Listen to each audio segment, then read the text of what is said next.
But I believe that we have a word from the Lord today. So if you would turn with me to Exodus chapter 17. The book of Exodus chapter 17. I'll be reading the first through the seventh verse. If it is your custom to stand, I ask that you would, if you are able. Exodus chapter 17, verses 1 through 7. If you have it, say, I've got it. If you don't, say, wait for me. Wait for me. Well, I'm waiting. I heard you. Wait for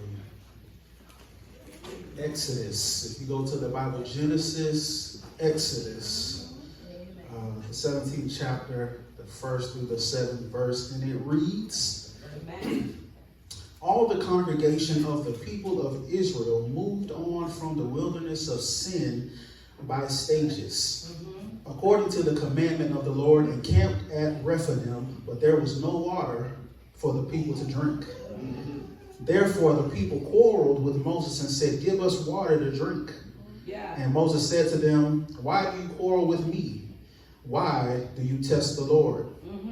But the people thirsted there for water, and the people grumbled against Moses and said, Why did you bring us up out of Egypt to kill us and our children and our livestock with thirst?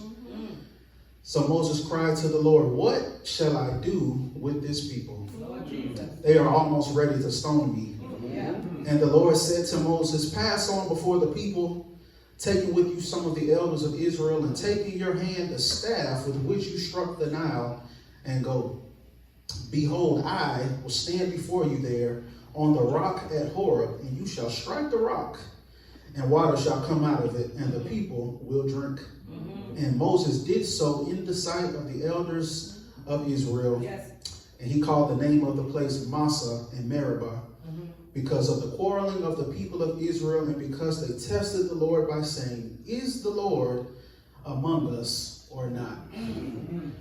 Is the Lord among us or not? You may be seated. Is the Lord among us or not? For the few moments that we have today, I just want to put a tag on and say, is God with us or not? Is God with us or not? Is God with us or not? Have you ever been somewhere and had to stop and ask for directions? Maybe you were out of town or in an area unfamiliar. Maybe you are on your way to a meeting or late for brunch with friends that you haven't seen since college. You're on your way someplace for something at some point in the near future, and you find yourself asking for directions. You are busy heading to your next engagement or to your next appointment and have to stop and ask for directions, because despite the best of your abilities, despite those useful directions from Google Maps, you are now lost. It doesn't help that even as you are completely lost, your mind is still consumed with the thoughts of where you're going. You are lost and seemingly wandering aimlessly, but mentally you are already where you're supposed to be. Your body and your mind are two different places, and you ask for directions trying to get there.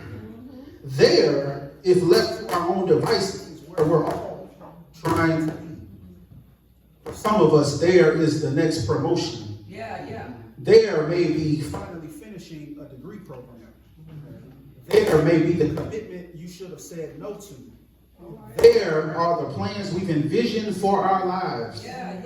There is home to the weakness of our humanness that always reminds us of our inability to move forward without the work of undeserved grace and divine mercy.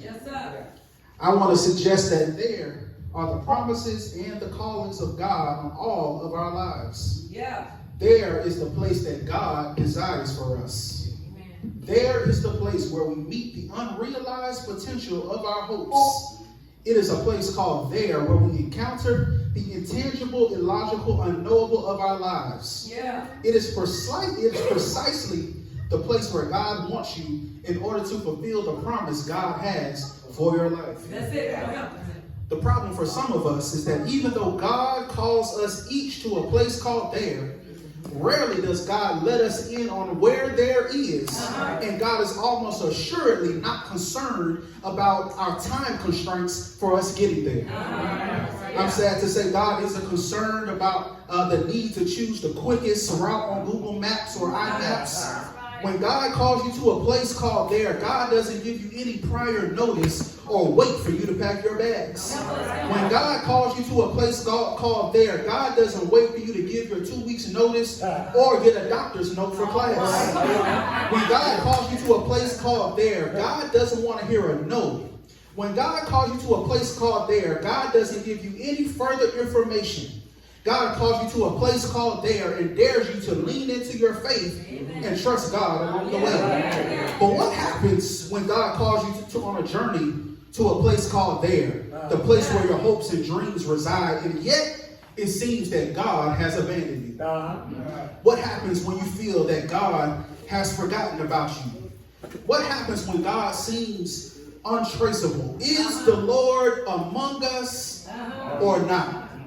And I imagine that there may be those of us sitting here today that have been inundated with news this week of the coronavirus, COVID-19, and you have asked yourself the question, is the Lord among us or not? Some of you are experiencing a hard season of life on your journey and have asked the question, is the Lord with us or not? And it is this reality and this question that has led us to spend some time with Moses and the people of Israel today. At the backdrop of our text, I see what I like to call a group of people journeying to a place called there that have some trust issues. They were living life in Egypt when an unnamed Pharaoh comes into power and decides to run under the slogan of mega. Not mega, but mega. Make Egypt great again. This new Pharaoh, fearing the power and size of the Israelites, decides that slavery would be their portion and thus sets them out to begin the building of the cities of Pithom and Ramses. As such, this and the fact that God promises them a land overflowing with milk and honey is why after almost 450 years of living in Egypt, the Israelites set forth on their journey out of Egypt to Mount Sinai. Mount Sinai, that, you know, the land that's overflowing with milk and honey. Mount Sinai, a land with high agricultural productivity, a place of abundance where the grass was green. They had beautiful trees, unlimited water, milk-producing animals, and literal honey from pollinated creatures. But leaving a place you've known your entire life to embark on a journey to Mount Sinai is not always as easy as it sounds. It's not easy leaving home to go off for school for the first time. It's an uneasy experience moving away for that first real job. It's easier said than done to pack up, pick up, and move across the country and leave everything and everyone you've ever known behind. And the reality is that sometimes those journeys get a little rough. If you're trying to go where God calls you, if you're trying to answer the call of God on your life, you will almost always find yourself like the people of Israel in a wilderness-like situation. You'll always find yourself in a place that keeps you right outside of your comfort zone and stretches the cords of your faith. The people of Israel were stretched based on the fact that they were in a wilderness and lacked the water or resources that they felt they needed to leave. And maybe your wilderness isn't a literal wilderness out in the desert without food and water, but we've all been in a place and space in life where we've all had to go through the wilderness. Some of us have had to go through some uncultivated, uninhabited, and inhospitable terrain to get to the promises that God has for us. Some of us have had to go through times and places of isolation and barrenness. Some of us have had to go through periods of temptation and spiritual warfare. And if we're honest, there are some of us that are currently in the wilderness right now. Some of us hate to go home because our homes represent the wilderness. Some of us dread going to work because our jobs represent the wilderness. For some of us, our marriages feel like the wilderness and can have you wondering whether or not God has pulled you out into the wilderness to die a slow death. But there remains good news. Good news, yeah.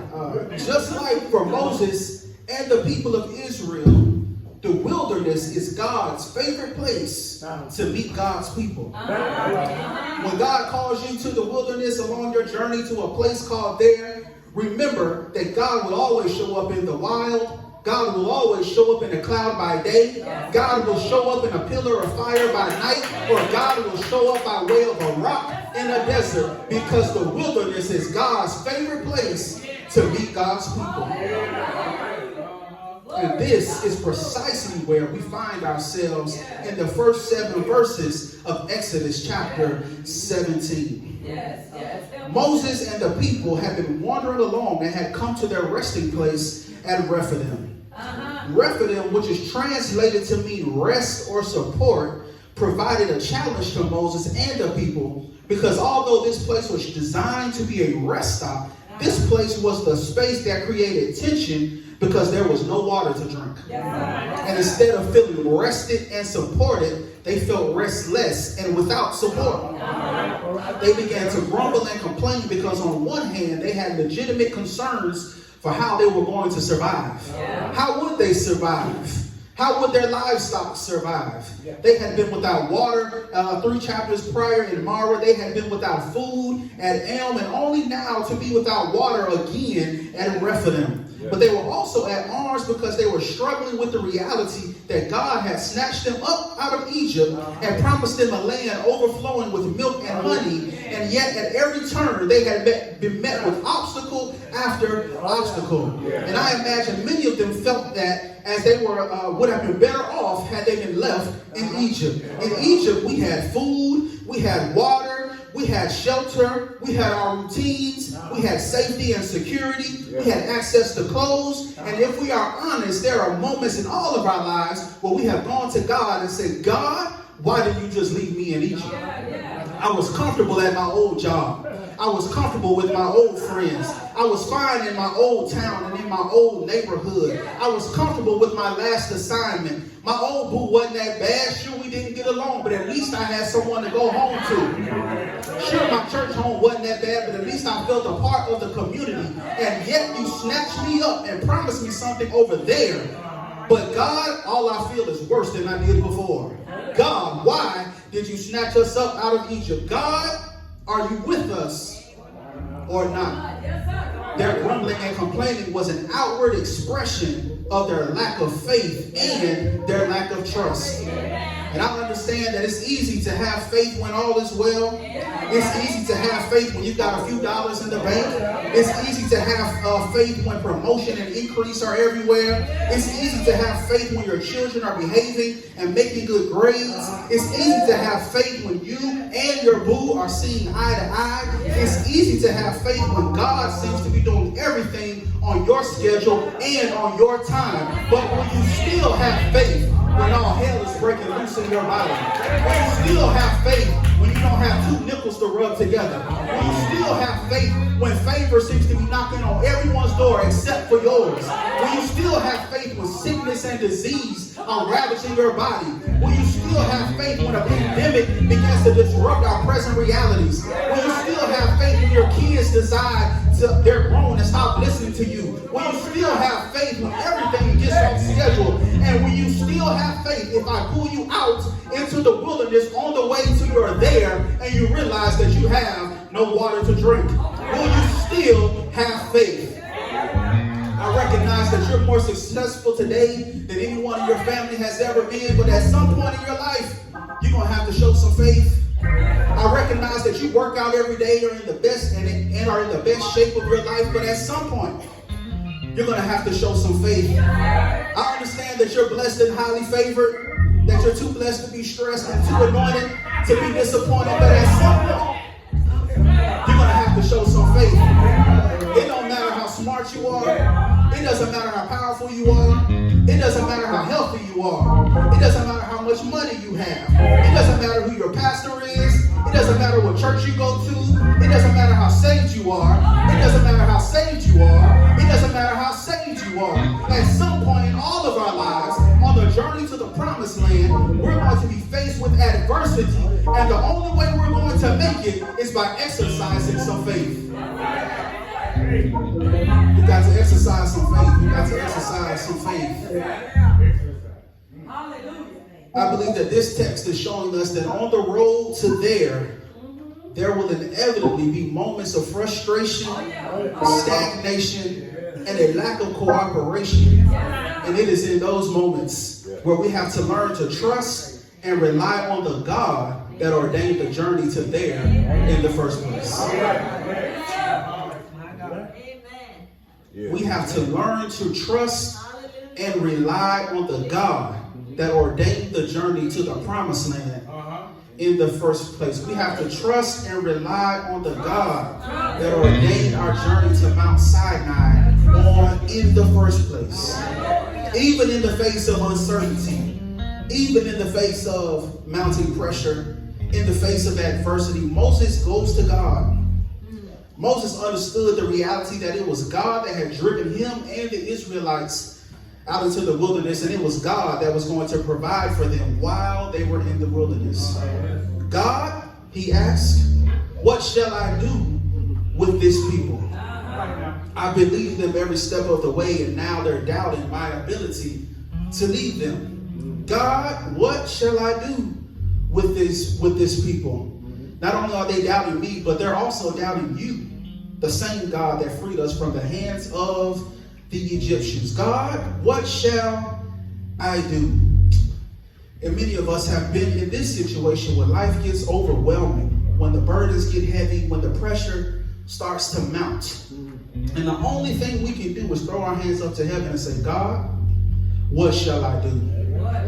And it's in moments like these when we are most vulnerable, but yet most willing to submit ourselves to an almighty Savior where God can begin to do the miraculous in our lives. God, what shall I do? And as I was reading, God's answer was a simple one. In short, God says, grab your staff and strike the rock.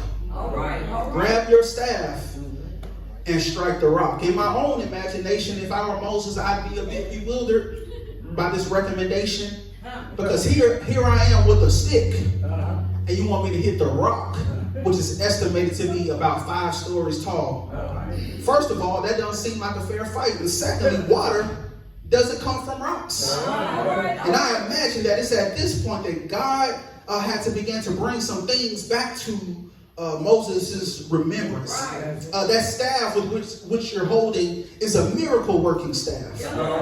That staff was the staff of provision. In essence, it was the tool that was allotted to Moses to ensure that God's plan would come to pass. And if we take inventory of our lives, we have all been given some tools that have helped us navigate the journeys and the battles of life. He's given us some provisions that even when life gets tough, we can just go to our toolbox and pull out the specific tool that we need. Some of our toolboxes come with some peace because God says, I'm able to give you perfect peace if you keep your mind stayed on Him. Some of our toolboxes come with some joy because the joy of the Lord, it is your strength. Some of our toolboxes come with a little bit of grace. Amazing grace. How sweet the sound that saved a wretch like me. I once was lost, but now I'm found, was blind, but now I see through many dangers. Toils and snares I have already come to us. Grace that brought me safe thus far, and grace is going to lead me home. It was God's grace that lifted them out of bondage from the hands of a rogue ruler. It was God's grace that had allowed them to cross over the Jordan. It was God's grace that kept providing for them over and over again. And it was God's grace that was about to perform a miracle for the people of Israel instead of condemning them for doubting whether or not God had left them in the first place. We got to grab our staff, but we also have to strike the rock. And I'm still trying to figure out how water was supposed to come out of a rock. I ain't figured it out. I tried to Google it, but it's not a thing. in the middle of the desert. But when I went back and read the story, God says, grab your staff, go up to the rock, and I'll meet you. That's it right there. And that blessed me because that lets me know that the God we serve isn't bound by our fears, and he isn't bound by the factual realities that have been presented. When God shows up, we can be confident that everything is going to work out exactly like God is going to work out. And if you take nothing else away from our message today, take courage in the fact that we can always strike the rock. I recognize that we're living in tense times, but we've got to learn to strike the rock. I understand that your journey has been long and it has been arduous, but God says, strike the rock. I get that you like to be in control of everything, but at some point in our lives, we're going to have to learn to strike the rock, because when we strike the rock, our faith says, greater is he that is in me than he that is in the world. When we strike the rock, our faith says, I can do all things through Christ who strengthens me. When we strike the rock, our faith says, for I know the plans that I have for you. Plans to prosper you and not to harm you. Plans for hope and the future. When we strike the rock, our faith says all things work together for the good of them that love God and to those who are called according to his purpose.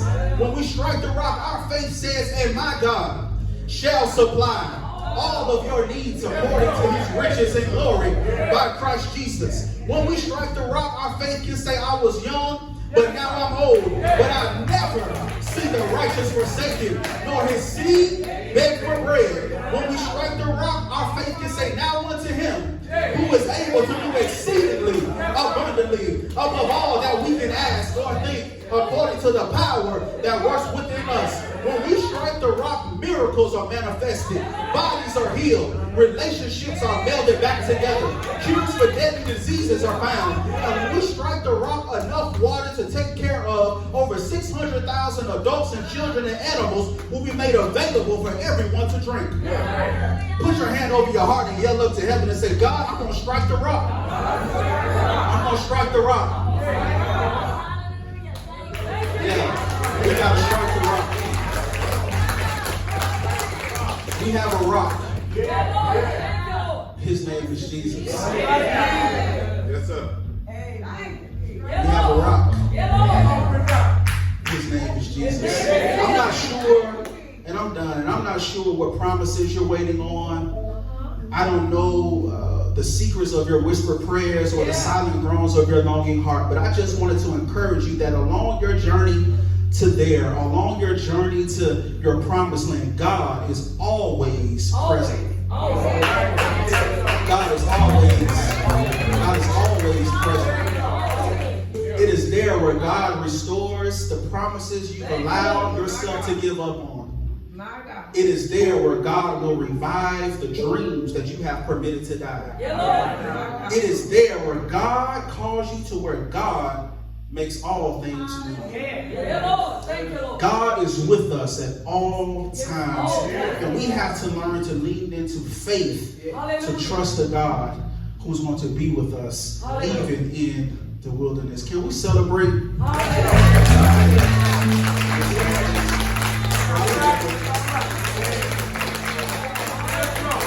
can do better than that. We celebrate our God who makes all things work together. I preached a few weeks ago, and my message was titled "We Gon' Make It," and I think that is apropos for these people. But we have to have faith that we are going to make it, and our faith has to carry us into that. God, let's pray. God, we thank you for your word.